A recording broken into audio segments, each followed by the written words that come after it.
All right. Well, we got some alleged new news today regarding the Cincinnati Bengals situation with pass rusher Trey Hendrickson. Now, I understand that the Detroit Lions are most likely, like 99.1% sure that they're not going to trade for this individual, but I myself keep holding out hope simply because that's what I'm in the business of doing. Now, I want to put it very clear. I am not selling hope. I am not putting that out there trying to deceive anyone. This is what I would like to see. If the Detroit Lions could somehow make this happen and we could be apparently the only team with two elite pass rushers, then that would be awesome. I believe that that is what's keeping us from our Super Bowl. That Brad Holmes has built this team so well, but this one kind of niche here, this one position, he is just not properly fulfilled. And I think that that is the difference between us making a Super Bowl and winning one. I think it was the difference in 2023, and I think it's the difference now. But over the past couple of days, just had taken some days off, man. Not a lot going on, talking about with the Detroit Lions. Also, consider subscribing to the YouTube channel. We're less than 30 subscribers away from 30,000, where we'll have a giveaway at that point. But this came out a couple of days ago, and what this is Trey Hendrickson spent 22 minutes talking to reporters. Apparently, he showed up at some situation for the Bengals. He was in a polo shirt. He was in like he was coming from playing golf, like real talk. And he went on a 22-minute discourse about what was happening between him and the Cincinnati Bengals. I have two clips I want to show you. One is 22 seconds. The other one is a bit longer, but let's take a look at it. And I'll give you my thoughts on what he had to say, what we find out today from is regarding his contract, and how I think the Detroit Lions could make this happen if they really wanted to. I'm a Floridian, so there's unprovoked shark attacks and there's provoked shark attacks. And the comments that are being made, right, whatever happened at the combine, whatever happened at the owners' meetings, and the text I got yesterday, this is not something where I'm just twiddling my thumbs thinking, oh, how can I get the next one up? I'm a Floridian. So there. Now, just to be clear, let me tell you what's going on. He actually got a text from former players. He got a text from Zach Taylor, the coach of the Cincinnati Bengals, telling him that if he did not report, he would be fined. And that's what he's talking about as far as the text that he received. Now, you could hear the shakiness in his voice. He's very upset. The Cincinnati Bengals are notoriously a cheap organization. They have officially, in my opinion, crossed over to garbage the way that they've treated their players. I didn't know Andrew Whitworth, the tackle for the Super Bowl champion Rams, was a Cincinnati Bengal. He wound up, I believe, going to the Rams after he had a contract situation with the Cincinnati Bengals. He went to the Rams. Ndamukong Suh, Alex Anzalone, and J.J. Watt have all interjected their thoughts onto what's happening with Trey Hendrickson. And you see that it's not about the player in this situation, that the players are going to take up for their brothers. And I believe that what's happening with Trey Hendrickson is a travesty. So here's the other part of that interview. Just again, this was a 22-minute interview, but these are just two small snippets of what he said. Former players have walked in these shoes, and what it foreshadows is not something that I'm excited about to tell my wife and family, like, hey, I'm getting good vibes or should be happy. Those comments stink, and that's what makes this place so special, is that they watch me every day. They see how hard I work. There's no other organization knows me better than this one. They watch me an individual. They see how I carry myself as a human being, and they know me. So it stinks when the value somewhere else, because I was fortunate enough to have that trade request granted, whether it was 1, 2, 3 first-round picks, I had no idea. It gave me the fortunate circumstance to see my value elsewhere, and I'm hoping it doesn't come to that, and I truthfully will put my hope in that. Ultimately, though, my hope is in the Lord. So you can see there that apparently Trey knows his value, and because he was able to talk to other teams about, or his agent was able to talk to other teams about a potential trade. So he knows his value. Now he did say whether it was 1, 2, or 3 first round picks. So I'm a little curious to know, why doesn't he know the exact number? Probably because they didn't tell him. But so I don't know how that is going, but he knows what his value is.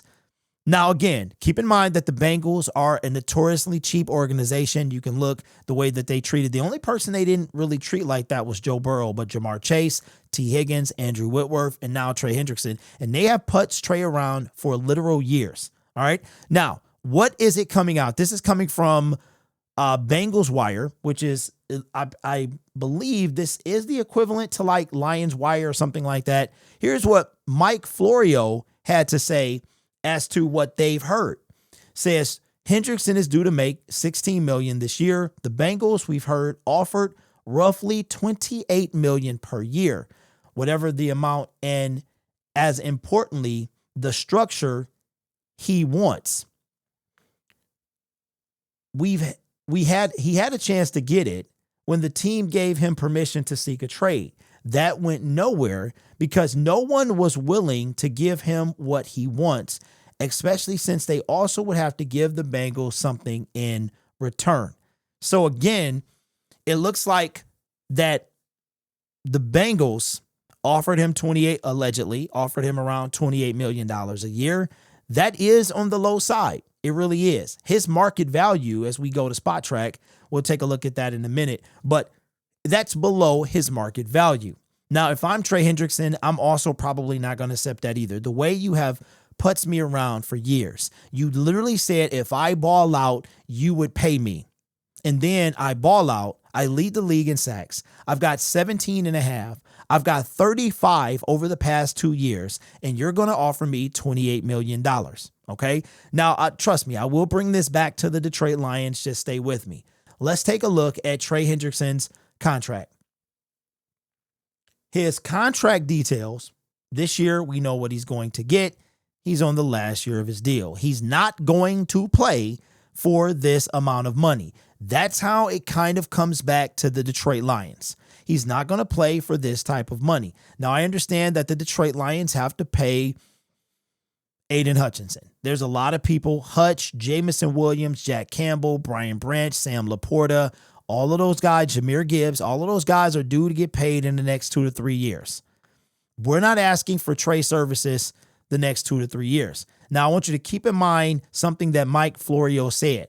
Mike said that the teams that are elsewhere opposite the Bengals are not really trying to give up a bunch of compensation and a bunch of money to a 31-year-old or soon to be 31-year-old defensive end, albeit a really, really good one. I would call him elite. But here's why I think that the Detroit Lions, or any other team for that matter, can make this work. Let's look at Trey Hendrickson's market value. And then it's something very specific I want you guys to see. His market value is 2 years, $62 million. I'm not saying we do that. I'm not saying we do this. Let me cut back to me real quick. So there's a lot of things to consider here. He wants to stay in Cincinnati, allegedly. Probably. I believe him because of his family. He said in his clip, he got to tell his wife, he got to tell his kids, but it's not looking like it's going to resolve itself in Cincinnati. Advantage Detroit. Okay? Advantage Detroit. I think when it comes to getting his hands on, getting a team getting their hands on him, it's going to, the fact that I think that his draft capital is going to decrease if the Bengals are really actually willing to play ball. If they want to hold him hostage, then nothing will change them. Like Myles Garrett. Myles Garrett, before he signed a massive deal, was allegedly being held hostage. I don't know if you believe that or not, but it seemed like that. If the Cincinnati Bengals are really entertaining a trade from Trey Hendrickson, they will make it reasonable. They're not going to say 3 first-round picks. Nobody's going to do that. Unless they believe that Trey is the answer to them winning the Super Bowl like Matthew Stafford for the Rams in 2021. So take the fact that he said the Cincinnati Bengals know him better than any organization. They've seen him. They continue to disrespect him. I think even though he wants to be there, probably because of his family, he would be willing to part as well. There's only so much disrespect the man could take. All right, so you've got If the Bengals are really going to part ways with him, they would make it reasonable. Put in the comment section below, what do you think is a reasonable trade request? What would you ask for if you were Cincinnati and be reasonable, knowing that we're going to have to pay him? Now, he was allegedly offered $28 million. I'm not sure what the structure was, but allegedly he turned it down. So how do I think the Detroit Lions could land Trey Hendrickson? Well, the salary cap, if you believe it's real, then believe that. The Saints were $100 million over the salary cap. I don't even know how that happens. Now, again, I'm not saying I want the Lions to do something dumb like that. That was dumb. But what I'm saying is it's possible if they wanted that to happen. But here's how I think the Detroit Lions could get their hands on Trey Hendrickson. We talk a lot about mortgaging the future and selling the farm. The Detroit Lions probably would not have to do that. They would have to pay and they would have to give something up, but they don't have to mortgage the future or sell the farm because you have deals like this. Now, again, keep everything in mind that we talked about Trey, his feelings, and getting to the point of no return where you just won't go back. If they're not going to offer you what you want, he's already prepared to sit out. Somebody already said he's probably going to be Hassan Reddick 2.0. That's what they said. And that's just a disgrace to me.